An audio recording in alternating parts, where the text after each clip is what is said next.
네, 세미나 일부. 오늘은 성경적으로 찬송을 어떻게 하면 잘할 수 있을까요? 라는 질문에 대한 답. 세 번째로 찬송은 전심으로 하는 것. 그 첫 번째 시간입니다.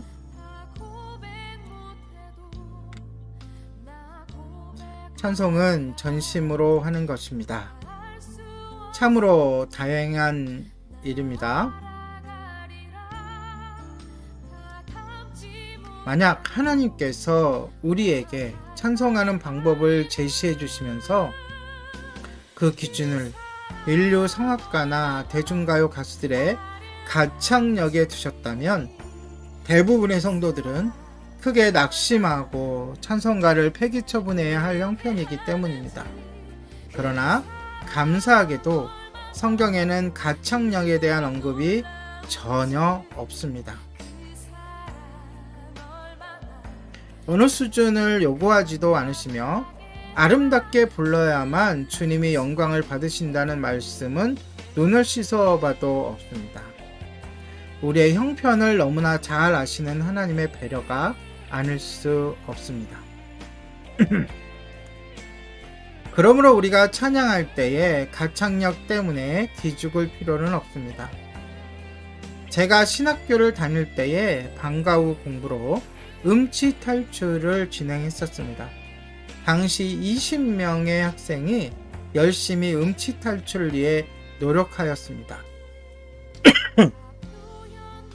제가 그들에게 첫날 한 말 중에 하나가 우리는 하나님의 소중한 악기였습니다.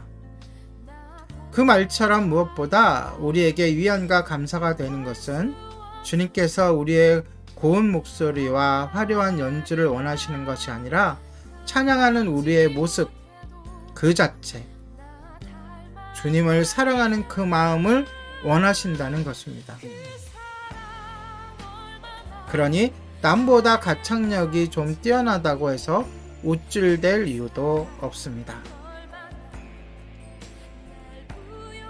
왜냐하면 찬송에 관한 하나님의 관심은 외형에 있지 않고 그 중심에 있으며 바로 그 열정의 농도에 있기 때문입니다. 그런데 그동안 한국교회는 어떤 찬송을 해왔을까요?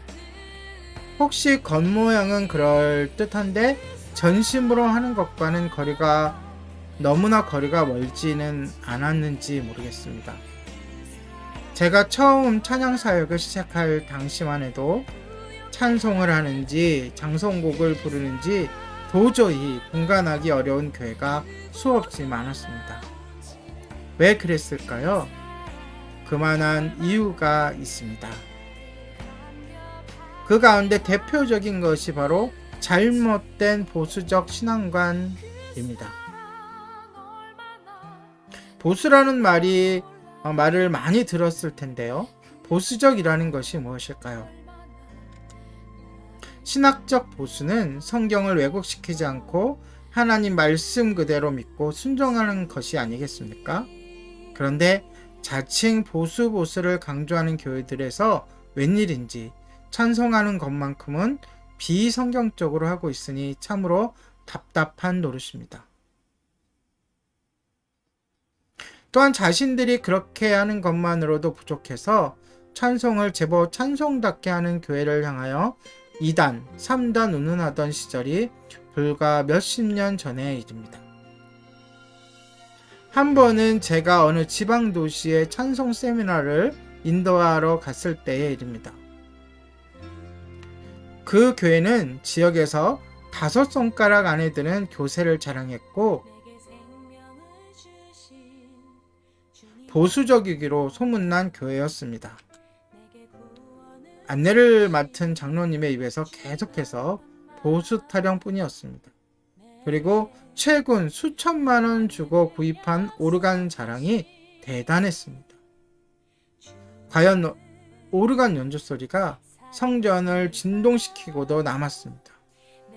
그런데 정작 2,000여 명의 성도들의 입에서 나오는 찬송 소리는 거의 들리지 않았습니다. 그래서 강의 서두에 제가 이렇게 물었습니다. 여러분은 모두 붕어입니까? 왜 입은 벌리는데 소리가 들리지 않지요? 하나님이 과연 이 오르간 소리를 듣자고 이 성전에 임하셨겠습니까? 어느 장로님이 저에게 보수 강조했는데 과연 이 모습이 보수적인 것일까요?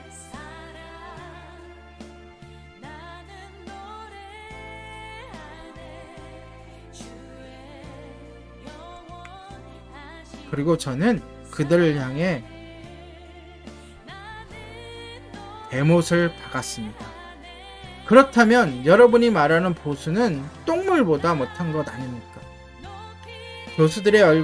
교인들의 얼굴이 급격히 어두워지며 진짜 똥물로 변해갔습니다. 먼저의 그 장로님은 씩씩대기까지 했습니다. 제가 너무 심한 말을 한 것일까요?